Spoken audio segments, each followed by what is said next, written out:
In this video, we're going to apply the technique of differential interferometry to map deformation following a volcanic eruption.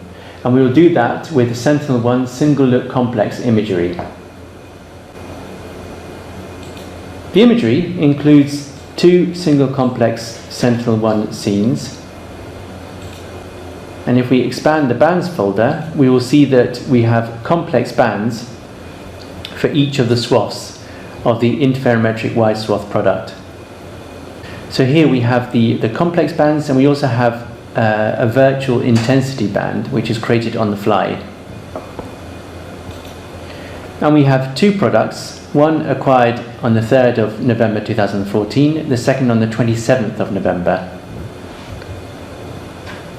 And if we look at a map of the world, we can see where these images were acquired over an island volcano off the coast of Africa. If we look at one of the virtual intensity bands,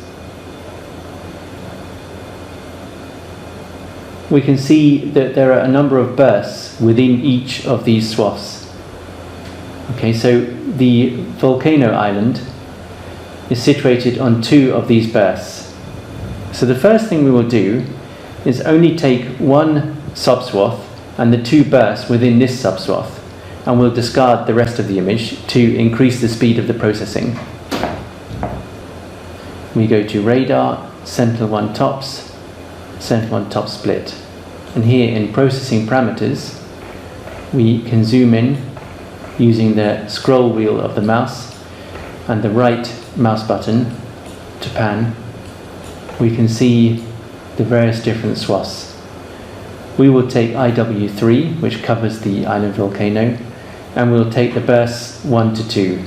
So we can select the burst by left clicking on this button here and dragging to include only bursts 1 to 2. And then we will select in the IO parameters tab a suitable output file name. We will remove some parts of the file name and keep only the image acquisition date and time of the start of image acquisition, and we will select run.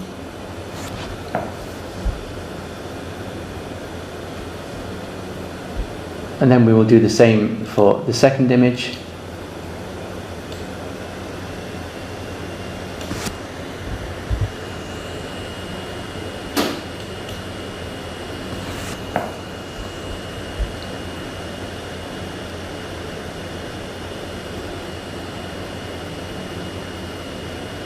Okay, then we can close this window. And here we have our two split products. The interferometric processing chain involves a number of steps. First, we will apply orbit files in order to obtain very precise orbits for each of the images. Then we will co-register the two images in such a way that the pixels exactly correspond to each other. After that, we can compute the interferogram by multiplying one image with the complex conjugate of the other. We will also calculate the interferometric coherence. After that, we will subtract the phase due to the topography in order to have only the phase due to the displacement.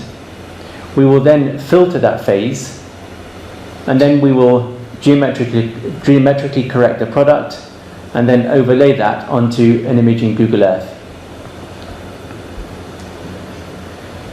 So the first step is to apply orbit files. We go to radar, apply orbit file, and here in the processing parameters we will leave everything as default, and we will select run.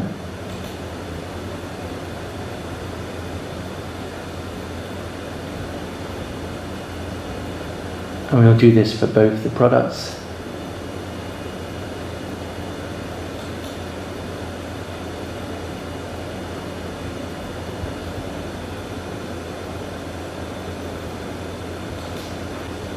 So here we have the products with the updated orbit files.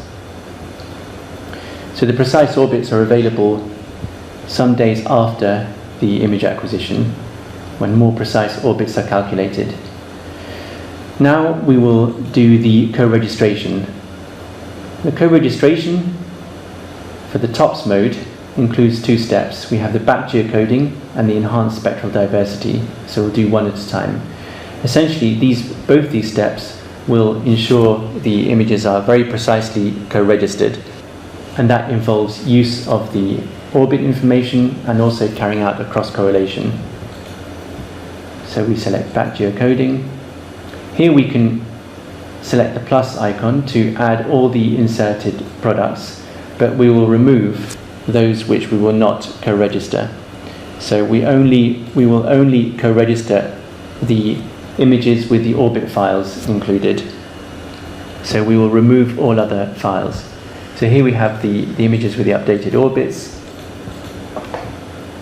and we will co-register those two products. And we can remove the file name, the acquisition date,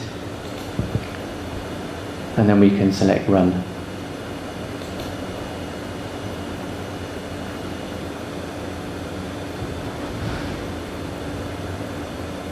Okay, now we will apply the enhanced spectral diversity. Here we will leave everything as default, and we'll select Run.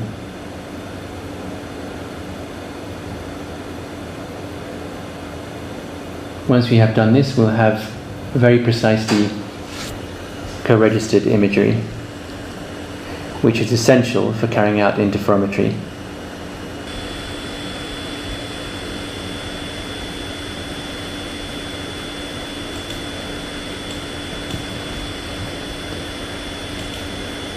So here we have the two images co-registered. We can double click one, and here we see only the two bursts, and here's the second one. Okay, so this is the slave image that has been mapped, that has been resampled onto the master.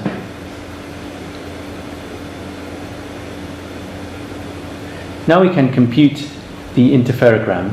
So we go to Radar, Interferometric, Products, Interferogram Formation. And here we can leave all as default, and we select Run.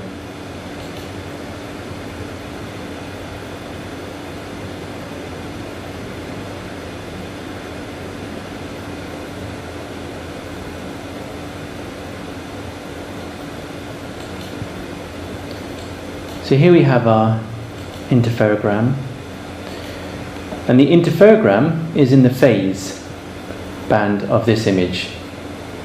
So if we close all other viewers, and if we open this phase, then we will see here the fringes, the interferometric fringes. Each color cycle here corresponds to a complete phase difference. If we open also the intensity and the coherence, and we compare them together,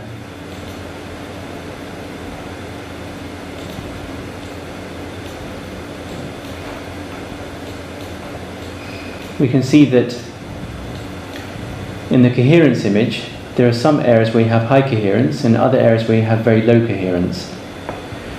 And in the areas of very low coherence, we do not see clear fringes in the interferogram.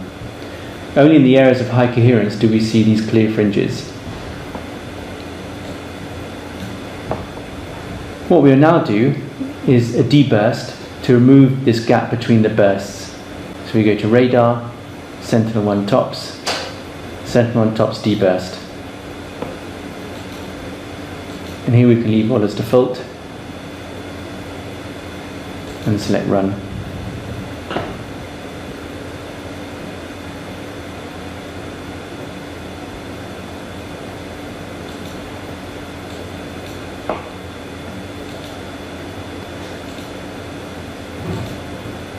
So we can close these viewers, and if we look at the interferogram, we can see that the product has been debursted. What we now do is we will remove the fringes due to topography, because the fringes are due to topography and displacement, and if we remove the topography, then we're left with the displacement. And we do this by calculating the fringes from a DEM and then removing those fringes from this interferogram. So we go to radar, interferometry, products, topographic phase removal. And here we can use the default SRTM 3 arcsecond DEM to calculate the synthetic fringes and remove them from the interferogram.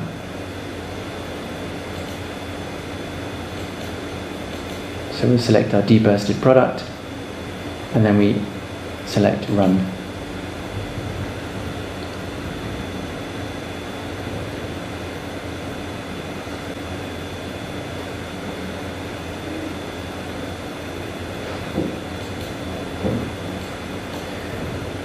So here we have the differential interferogram,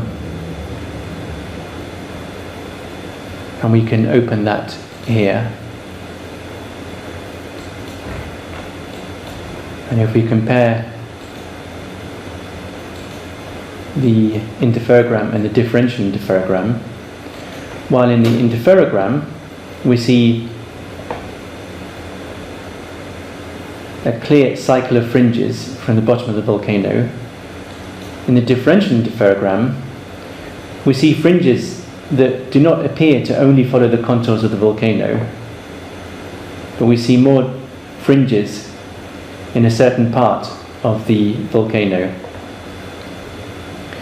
And if we open this band here, this image band, topo phase, we can see the topographic fringes, the fringes due to the topography that have been calculated from the DEM.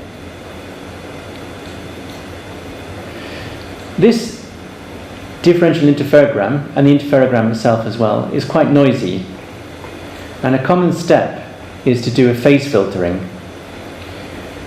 A filtering will reduce the noise, and it will help with the unwrapping of the interferogram.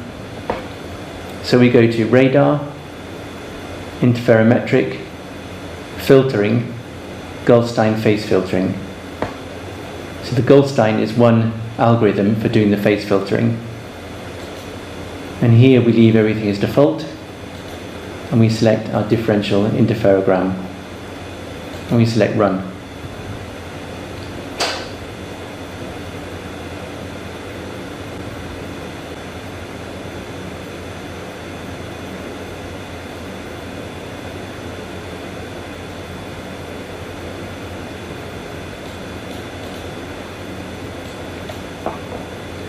So now let's compare the filtered and the non-filtered phases.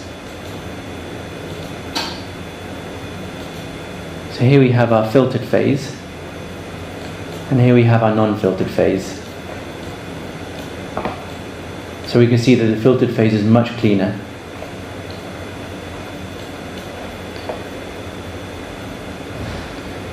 The next step will be to do a geometric correction of this image. But first we will take a subset, because we have a lot of no data values around the image here where we have masked out the sea, and we're interested only in this island. So we will take a subset of this island. So we will go to raster, subset, and here we will select a subset only of this small area.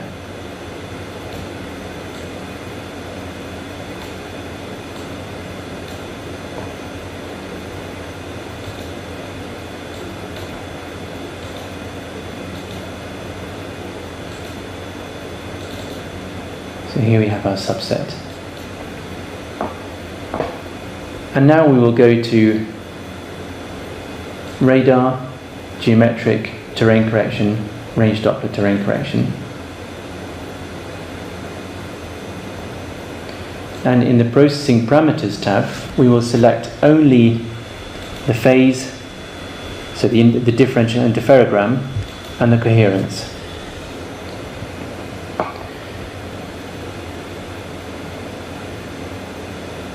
And then in the Input-Output Parameters tab, we will specify a file name, which we will leave with the default _TC terrain corrected suffix. And then we'll select Run.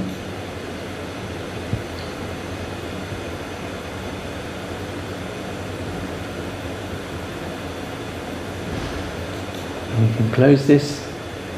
And now here we have the differential interferogram and the coherence in two separate bands and terrain corrected. What we will now do is to overlay these onto Google Earth. So we right click in the image and we select Export View as Google Earth KMZ.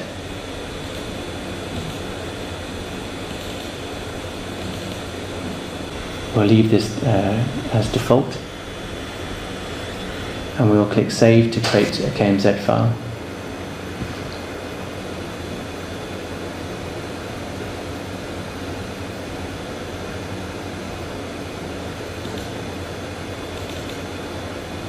So here we have the differential interferogram as a KMZ file, and now we'll do the same with the coherence.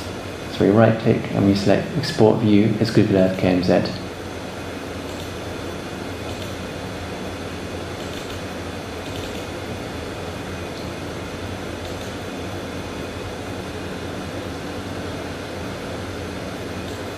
And now we can double click on these to open them in Google Earth.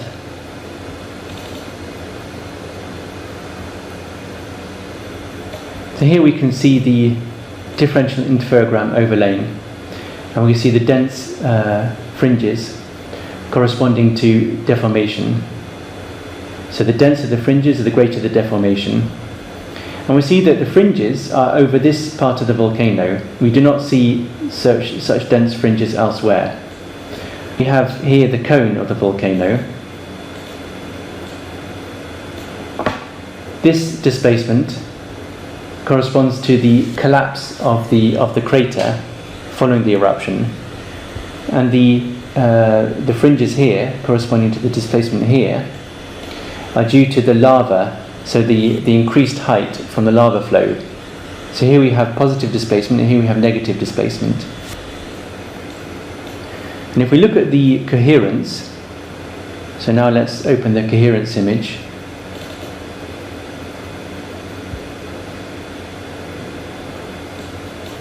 So here we see we have high coherence over these parts, and we have very low coherence here. And if we compare the coherence image with the optical image, we can see a lot of green here. So this could be forest, where the volume scattering would cause loss in coherence. Whereas elsewhere we have a different kind of terrain, which may be more stable, and where we would have higher coherence. We could go further and calculate the precise displacement from the differential interferogram. This would require first phase unwrapping, and then conversion of the unwrapped phases to displacement. Snap itself cannot do the phase unwrapping, but this can be done by other software, such as Snafu, which is also a free software. And Snap can then import the unwrapped phases from Snafu and continue to calculate the displacement from those unwrapped phases. I hope it was interesting. Thank you for watching.